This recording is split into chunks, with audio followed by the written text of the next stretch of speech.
오늘 레위기 19장 28절부터 37절까지 말씀 같이 봤습니다. 레위기 19장 28절부터 37절까지 말씀 같이 보았어요. 여기는 레위기 19장은 다 같이 봐야지 좀 더 이해가 더 좋고, 이 19장의 그 모든 내용들은 사실 우리의 삶에서 굉장히 중요한 그런 내용들이죠. 삶에서요. 그래서 19장 전체가 사실 다 같이 읽으면서 이해를 해야 더 좋은 그런 말씀들이에요.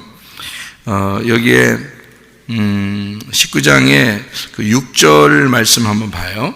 6절 말씀 보면 그 제물은 드리는 날과 이튿날에 먹고 셋째 날까지 남았거든 불살라라, 이렇게 되어 있어요.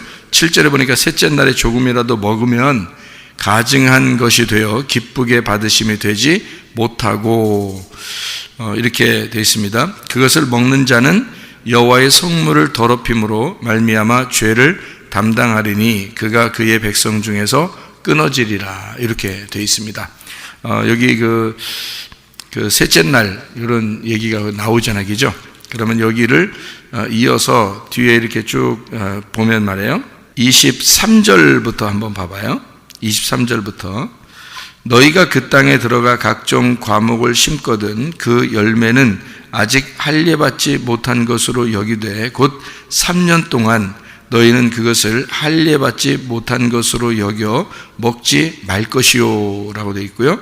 넷째 해에는 그 모든 과실이 거룩하니 여호와께 드려 찬송할 것이며, 이렇게 되어 있고, 25절에 다섯째 해에는 그 열매를 먹을지니 그리하면 너희에게 그 소산이 풍성하리라. 나는 너희 하나님 여호와이니라, 이렇게 되어 있거든요.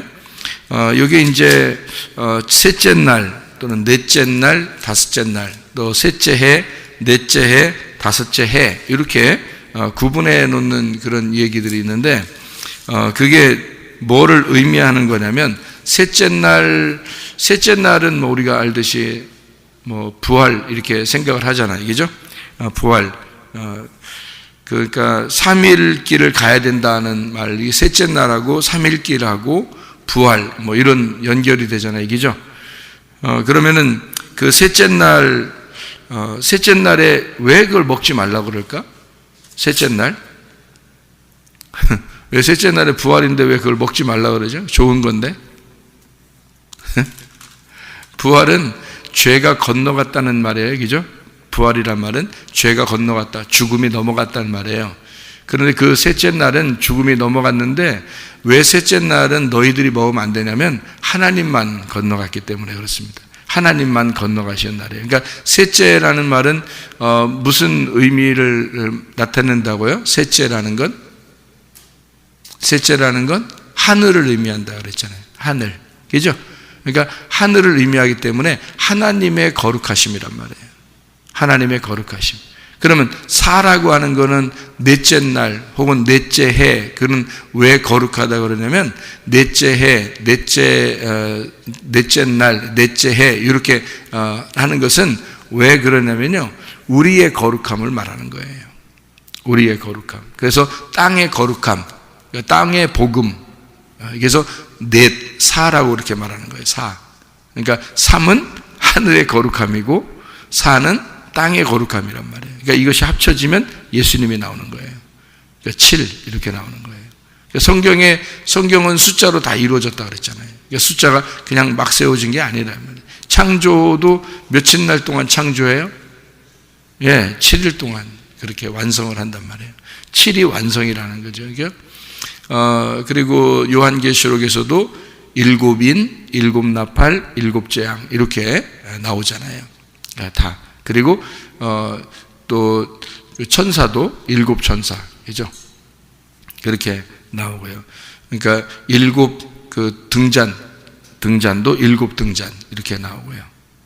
성경에. 그리고 예수님을 7 영을 가지신 분 이렇게 나오잖아요. 그러니까 예수님. 그러니까 이게 다 7이라고 하는 숫자는 예수님을 말해요. 그러니까 하늘과 땅이 합쳐졌다 이 말이에요. 하늘과 땅이 합쳐졌다. 그거는 뭐 아유, 꼭 우리는 그렇게 생각 안 할 거예요. 그러면 뭐 할 수 없지, 뭐 마음대로 하는 건데, 하늘은 3이라는 숫자고, 땅은 4라는 숫자. 이걸 이제, 요런 어떤 규칙을 잘 적용을 안 하면은, 여기다가, 그러면은, 이거는 뭐, 영원히 안 풀리는 거죠. 여기, 레위기 19장 내용들은 영원히 안 풀리는 거예요. 요걸 모르면. 그러니까, 그렇게, 숫자 뭐, 이상하다, 뭐, 이렇게 할 필요가 없어요. 숫자는 성경에서만 그렇게 해석을 하는 게 아니고 그 모든 그 중동 지역에 그 원래부터 내려오던 그 해석이었어요. 숫자의 해석이. 그래서 그거를 적용을 하는 거였거든요. 이거를. 그래서 셋째 날 그래서 성경도 그런 그 문화를 그대로 적용해서 이렇게 하는 거예요. 쓰는 거예요. 이게 사람에게 맞게 하나님도. 사람에게 주는 말씀들이니까. 그래서 셋째 날 또는 셋째 해, 그거는 하늘의 거룩함이다. 이렇게 보는 거고요. 넷째 해, 그래서 그 넷째 날은, 넷째 해나 넷째 날은요, 모든 과실이 거룩하고 여호와께 찬송할 것이다. 라고 해서 이게 땅의 거룩함, 이렇게 볼 수가 있는 겁니다. 그리고 난 다음에 이제 다섯째 해가 됐다. 다섯째 해가 되면 그때는 먹어라. 이렇게 되는 거예요. 다섯째 해는 왜 또 먹으라 그러냐면, 다섯째 해가 손가락 펴봐요, 손가락이 몇 개예요? 손가락이 5개잖아요. 5개면 뭔가 좀 마음에 안심이 되죠. 그러니까 안심 스테이크 먹는 거예요, 이렇게. 그러니까 뭔가 5개면 안심되잖아요, 이렇게. 근데 여기다가 만약 4개면 어떻게 돼요? 손가락이. 딱, 손가락이 가만히 있다, 손가락 딱 폈는데 4개야. 어떡하지? 이렇게, 어떻게 이게, 손가락 가만히 있다, 3개 딱 폈는데, 이상 어떻게 하지? 이러면 안 되잖아요. 그러니까 4개도 안 되고, 셋도 안 되는 거예요. 이게 손가락 가만히 있다가 손가락을 딱 폈더니 박수 치려고 손가락을 딱 폈더니 5개씩이야. 5개. 그래. 5개는 박수 칠만 하잖아요. 그죠? 박수 치는 게 좋다. 박수 치다. 그래서 이게 5이라고 하는 건 안식을 말하는 겁니다. 안식. 그러니까 우리가 이제, 모든 것을 완성했다 할 때는 7이에요. 7. 그러니까 안식한다는 것도, 그래서 안식일의 주인이라는 게 예수님이 안식일이 7일이잖아요. 그러니까 7이 완성이라는 단어거든요. 7은 완성이라는 단어이기 때문에 그거는 완전하다, 다 이루었다, 안식. 그래서 안식인 거예요. 그 7이라는 안식은. 근데 5라는 거는 우리 발가락도 손가락도 다 5개씩 하나님이 만들어 놓으셨는데, 그게 이제 또 안식을 말하는 거예요. 왜 그러냐면 이게 이제 우리들의 안식인데요. 무슨 안식이냐면, 하나님이 우리에게 먹여주시는 안식 있잖아요. 먹여주시는 안식. 그러니까 요한복음 6장에 보면, 5,000명을 먹이시잖아요. 보리떡 5개로. 그리고 50명씩 앉으라고 그래요. 그러니까 다 5라는 숫자예요, 그게. 그러니까 50명씩 앉아서 5개의 보리떡으로 5,000명을 먹이는 거예요. 다른 사람 숫자도 있었을 거 아니에요. 뭐 여자애들도 있었고 뭐 어린아이들도 있었고 그랬을 거 아닙니까? 근데 그런 숫자는 안 집어넣는 거예요. 남자들만 5,000명 이렇게 써놓는 거예요. 그러니까 일부러, 그러니까 그 숫자를 정해놓느라고 하는 거지, 뭐 5,001명인지 5,002명인지 누가 알아요. 그때 한 명씩 누가 세서 다 적어놓은 것도 아니고. 그러니까 그냥 딱 봐서 5,000명, 남자 5,000명 이렇게 써놓은 거예요. 왜 그렇게 말하냐면, 그게 성경에 숫자를 정해놓기 때문에 그런 거지, 물론 이제 5,000명이었겠지. 뭐, 척 봐도 그냥 하나, 둘, 셋, 이렇게 딱 눈으로 척 봐서, 이렇게 적어놓고 이렇게, 숫자를 세도 5,000명이겠지. 물론 그렇지. 성경은 정확해야 되니까 그렇겠지. 그렇지만 성경의 그 어떤 숫자는, 사람들 진짜 숫자가 몇 명인지 몰라도 그렇게 써놓으면 되는 거예요. 왜냐하면 이게 5라는 숫자이기 때문에 그렇습니다. 여러분 희년이라는 거 아시죠? 희년. 안식년이 7번 지나면 50년째가 되거든요. 안식년이 7년인데 그 7년이 7번이 지나면 49년이고요. 49년 다음 해가 이제 50년이에요. 그리고 오순절이라는 게 알죠? 오순절. 이 오순절이라는 게 또 50이에요. 그게 오순절이라는 게, 그게 어떻게 보면 7일, 안식일 7일에 7번이 지난 그 다음이에요. 그러면 이제 그게 오순절이 되는 거거든요. 그러니까 49 다음 50, 이게 50이고요. 그 다음에 7이 완성을 해서 그 다음에 7년이 완성된 7번이 지나잖아요. 그리고 그 다음이 50년이 돼요. 그래서 이걸 희년이라 그래요. 그러니까 50년째 이걸 희년이라 그렇게 말해요. 그러니까 오순절은 이제 50일이 지나서 오순절이라 그러고요. 절기로 따져서 이제 초실절, 그러니까 6월절, 초실절, 이제 6월절, 무교절, 초실절 이렇게 있잖아요. 그 초실절 거기서부터 오순절까지 50일이 이제 지나는 거예요. 그럼 오순절이라는 그 절기를 말하는 건데요. 그래서 오순절 그러는 거예요. 왜 하필 오순절날 성령 충만이 임한 줄 아시겠어요? 오순절날. 사람들에게 오순절날에 성령 충만이 임해야 우리들의 마음에 하나님의 안식을 주는 거예요. 그래서 오순절날은 하나님의 성령이 들어와서 우리에게 안식을 주는 날, 그걸 오순절이라 그러는 거예요. 괜히 오순절날 성령 충만이 임하는 게 아니에요. 성경에 정해져 있기 때문에 그런 겁니다. 다른 날 올 수가 없어요. 성령 충만이라는 게. 예수님이 부활 승천하시고요. 그리고 10일 동안 10일 그러니까 예루살렘에 머물러 제자들이 10일이 지난 다음에 40일 예수님이 부활하시고 난 다음에 40일이 지났어요. 그리고 부활 승천했어요. 예수님이 부활하고서 40일이 지나서 승천해요. 그리고 10일이 지나서 오순절에 성령 충만이 임하는 겁니다. 그러니까 이거는 정해진 사인이에요. 성경에. 그럼 그만큼 이제 5라는 숫자가 우리에게 주는 의미가 굉장히 성경에는 있는 거예요. 우리의 손가락을 봐도 그렇고 발가락을 봐도 그런 거예요. 그걸 보면서 늘 느끼라는 거지. 이 두 개가 합하면 10개잖아요. 이게 10개, 5개 합하면 10개이기 때문에 이걸 열 말씀이라고 그러는 거예요. 10개 언약, 열 말씀. 그래서 5째 해에 열매를 먹어라. 너희들이 예수님 안에서 안식하게 된다. 그 말이에요. 그래서 안식 안에서 그러니까 편안하게 먹어야 되잖아, 사람이. 급하게 먹는 게 아니잖아요. 그래서 5째 해에 먹으라 그렇게 써놓은 거예요. 그러니까 너희가 안식하면서 먹는다. 이렇게 주님 안에서 안식이 와야 우리가 먹을 수 있는 거예요. 그러니까 먹을 게 꼭 있는 겁니다. 성령의 열매라는 그 먹을 게 있잖아요.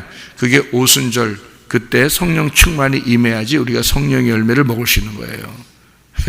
그래서 오순절날 성령 충만이 임하는 거예요. 성령 열매를 먹어야 되니까.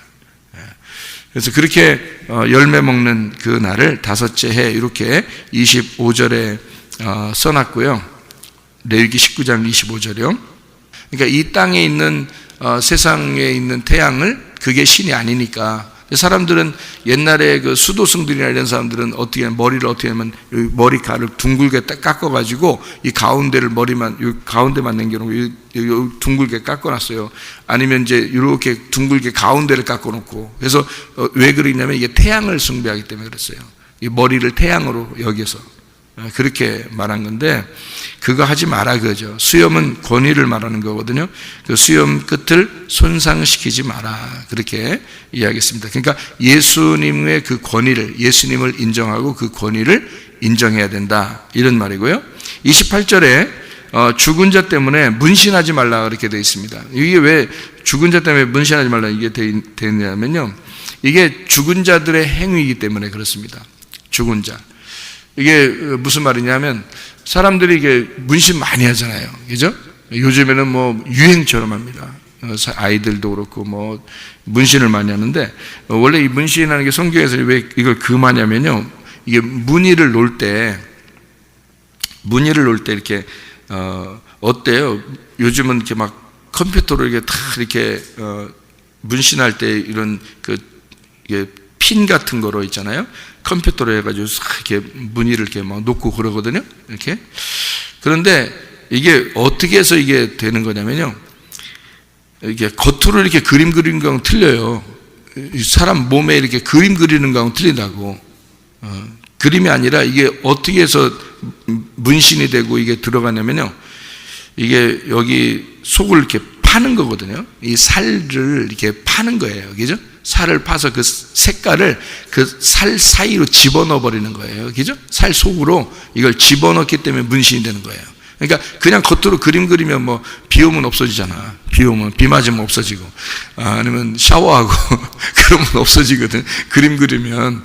그런데 이건 살 속에다가 이거 집어넣기 때문에 안 없어지는 거예요. 사람들이. 그죠? 그래서 문신한 아이가 우리 교회 왔었는데 그 아이가 문신을 갖다가 너무 창피하다고 문신을 지우고 싶다 그러는데 지우는 게 더 힘들대요. 지우는 게 이거 뭐 막 더 아프고 더 힘들고 이거를 조금 지워봤는데 너무너무 힘들다 그러더라고요. 이거를 자기가 창피해 지우려고 하는데 안 된다고. 그래서 막 이건 거의 수술 수준이래요. 수술 지울 때는요. 그렇게 힘들다 그러더라고요. 왜 문신을 이게 살을 파고 들어가서 이걸 하기 때문에 그렇게 하는 건데요. 이게 성경적인 영적 의미로서는 무슨 의미냐면 너희가 신앙생활할 때 그 죽은 자를 위한 것처럼 너희가 신앙생활하면 안 된다는 말이니까 이 말이 흠 없는 신앙생활 해야 된다 그 말이에요. 우리 보고 흠이 있어서는 안 된다. 너희가 흠 있는 신앙생활 해서는 안 된다. 흠 없는 신앙생활 해야 된다. 그래서 문신하지 말라 이렇게 된 거예요. 그러니까 죽은 자의 신앙생활이죠. 그게 흠 있는 신앙생활이라는 건 죽은 자의 신앙생활이라고요. 그러니까 죽은 자의 신앙생활 하지 말고 하나님은 산 자의 하나님이니까 너희의 신앙생활에 흠이 가지 않도록 해라 그 말이에요. 그러면 온전한 신앙생활 할 수 있다 그 말이고요. 자, 29절에 보면 창녀가 되지 않게 하고 음행이 전국에 퍼지지 않도록 해라 이렇게 되어 있는데요. 이 창녀, 음행 이것은 여러분이 성경을 한번 찾아보면 더 이해가 될 것 같은데요. 호세아 10장 2절에 보면 호세아 10장 2절 보면 그들이 두 마음을 품었으니 이제 벌을 받을 것이라 하나님이 그 제단을 쳐서 깨뜨리시며 그 주상을 허시리라 이렇게 되어 있는데요. 두 마음을 품었다 이렇게 되어 있어요. 야고보서 1장 8절 말씀 뭐라고 되어 있냐면요. 두 마음을 품어 모든 일에 정함이 없는 자로다. 이게 뭔가 마음이 정하지 않고 마음이 정함이 없이 이렇게 돌아다니는 그런 거죠. 마음이 이렇게 분주하고 돌아다니는. 그러니까 정한 남편이 아니라 다른 남자들에게 이렇게 되는 거죠. 그러니까 자기의 그 주인 대신 남편 하나님만 바라는 게 아니라 마음이 떠돌이가 되었다 그 말이에요. 그렇죠? 이거를 뭐라 그러면 창녀라 그럽니다. 그러니까 음행이라 그러는 거예요. 그러니까 우리 그 성도들의 음행이죠. 그러니까 하나님의 음행이 아닙니다. 성도들의 음행이에요. 그래서 성도들이 두 마음을 품었다. 이거를 음행이라 그래요. 그러니까 그걸 창녀라 그러고요. 그런 사람을 창녀라 그러고 그런 마음을 품은 걸 음행이라 그렇게 말하는 거예요. 그래서 예수님은 너희가 마음에 음욕을 품은 것만 해도 그건 간음을 한 것이다 라고 이야기한 게 마음의 문제이기 때문에 그런 거예요. 예수님이. 그러니까 이런 뜻을 잘 모르잖아요. 성경이 이런 뜻을 모르면 전혀 이건 해석을 못해요. 그러니까 사람들 그 밖에서 이렇게 그 창녀짓 하는 그런 사람들 갖다가 얘기하는 줄 알아요.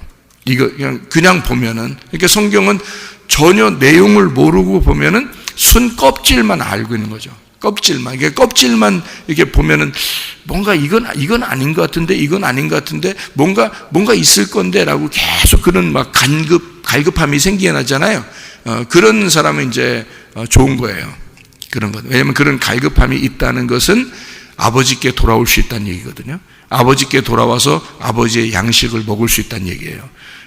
그 탕자가 돼지 껍데기 먹은 게 그래서 그런 거예요. 돼지 주업 열매라는 게 껍질이거든요. 그러니까 돼지가 먹는 껍질이에요. 잘 생각해봐요, 여러분. 그 나라에 그 흉년이 들었다 그랬습니다. 그죠? 흉년이 들어서 돼지를 치면서 돼지 주업 열매를 먹었더니 먹다가 보니까 아버지 생각이 나서 아버지 집에 양식이 있어가지고 내가 가야 되겠다 그런 생각했잖아요. 그죠? 여러분 잘 생각해보라고. 아니 흉년이 들었는데 어떻게 돼지는 먹고 있나? 생각해보세요. 사람도 못 먹는데 지금 돼지가 먹고 있다? 그게 무슨 흉년이에요? 말도 안 되죠. 그런 흉년이 아니죠. 그러니까 이런 사람들이 생각하는 흉년이 아닌 거지. 뭐 때문에 흉년이에요? 말씀이 없는 기근이 왔단 말이에요. 진짜 말씀을 못 먹는 흉년이 왔다 그 말이에요. 그러니까 그러니까 껍질만 먹고 있는 사람이 되었다. 그러니까 껍질만 먹고 있는 그런 그 사람의 그 비참함이 왔다 그 말이에요. 그러니까 진짜 알맹이 그 곡식 양식은 어디에 있는 거야? 아버지 집에 있는 거야. 그래서 아버지 집으로 올 수밖에 없었던 거예요, 이 아들이. 그래서 아버지 집으로 돌아오는, 그러니까 진짜 흉년이 아니란 말이에요. 말씀의 흉년이 왔단 말이에요. 자기의 마음속에 말씀의 흉년이 온 거야. 자, 어떤 흉년? 껍질 먹고 있으니까. 돼지 주업 열매가 껍질이니까. 껍질 먹고 있으니까 진짜 이게 무슨 뜻이 있을 텐데, 무슨 알맹이가 있을 텐데, 양식이 있을 텐데, 그건 어디에만 있어? 아버지 집에만 있는 거야. 그래서 아버지 집으로 와서 먹고 싶다는 얘기야. 그래서 아버지 집에 가면 내가 먹기만 해도 좋으니까, 내가 종처럼 일해도 좋으니까요, 양식만 먹게 해주세요. 근데 여러분 새벽마다 나오면 하나님 양식 먹고 알맹이 먹고 있는데도 품꾼처럼 안 사네. 하나님 아버지의 마음으로 또 우리를 섬기시니까 우리는 사랑을 받으면서 양식을 풍족히 먹고 사는 사람들이 되는 거죠. 이 얼마나 아름다우냐 이 말이에요. 자, 이렇게 살아가는 것, 이게 이제 하나님의 그 마음인데요. 여러분 그 할머니 할아버지가 손주들 보는 마음 어떤지 아시죠? 어떤지 아시겠죠? 그러니까 손주들을 보는 게 할머니 할아버지들의 마음하고 엄마 아빠의 마음하고 달라요. 그러니까 손주들을 볼 때 할머니 할아버지는 무조건이야, 무조건이야 이렇게 되는 거예요. 그러니까 할머니 할아버지들은 무조건이야. 그러니까 엄마 아빠는 뭐 그냥 좀 이렇게 조건을 내세우죠. 너 이렇게 하면 이렇게 해주고, 너 이렇게 하면 이렇게 해주고. 근데 할머니 할아버지는 그런 게 없어. 이렇게 하면 이렇게 해주고 그런 게 아니야. 그냥 무조건이야. 그게 누구 마음이겠어요? 하나님 할배의 마음이요. 하나님 할매의 마음이고, 그게. 그러니까 성경에 하나님 아버지라고 하지 말고 차라리 하나님 할머니, 하나님 할아버지 이랬으면 더 이해가 잘 됐을 수도 있어, 이게 성경이. 근데 이게 성경 하나님 아버지 그러니까 이게 성경 그렇게 쓸 수밖에 없으니까 그렇게 썼겠지만, 그 아버지의 아버지, 그 어머니의 어머니가 또 할머니고 아버지의 아버지가 할아버지니까 그냥 그렇게 안 써서 그런 거지만, 그냥 위에가 아버지고, 그러니까 그냥 조상 이렇게 볼 수도 있는 거니까, 그 조상이, 자, 할아버지 할머니가 자녀들을 사랑한다? 이거는 절대적이죠. 절대적인 사랑입니다. 예. 그러니까 자기 자녀 손주들에게, 자기 자녀들한테도 누가 잘해주면은 막 기분 좋잖아요, 그죠? 행복하다고요. 그리고 막 그 사람들에게 어떻게 보답을 할까 이런 생각하죠. 할머니 할아버지들이 생각할 때는 더 크단 말이에요, 그게, 그죠? 더 크겠죠. 그게 누구의 마음이겠냐고? 하나님 아버지의 마음입니다. 다시 말하면 하나님 아버지의 사랑은 우리에게 절대적이라는 거죠. 조건이 없는 사랑을 말한다는 거죠. 진짜 무조건이야. 그런 사랑을 하신다는 거죠. 그런 하나님의 사랑이 여러분을 오늘도 이끌어내시는 거예요. 여러분을 그렇게 인도하시고 함께 하시는 사랑이라는 것입니다. 그런 하나님의 사랑 안에서 흠없는 신앙생활, 진짜 음란하지 않는 신앙생활, 온전한 신앙생활, 주님만 바라보는, 주님 사랑하는 그런 신앙생활, 우리가 그런 믿음으로 오늘도 주님과 동행하시기를 바랍니다. 기도하겠습니다.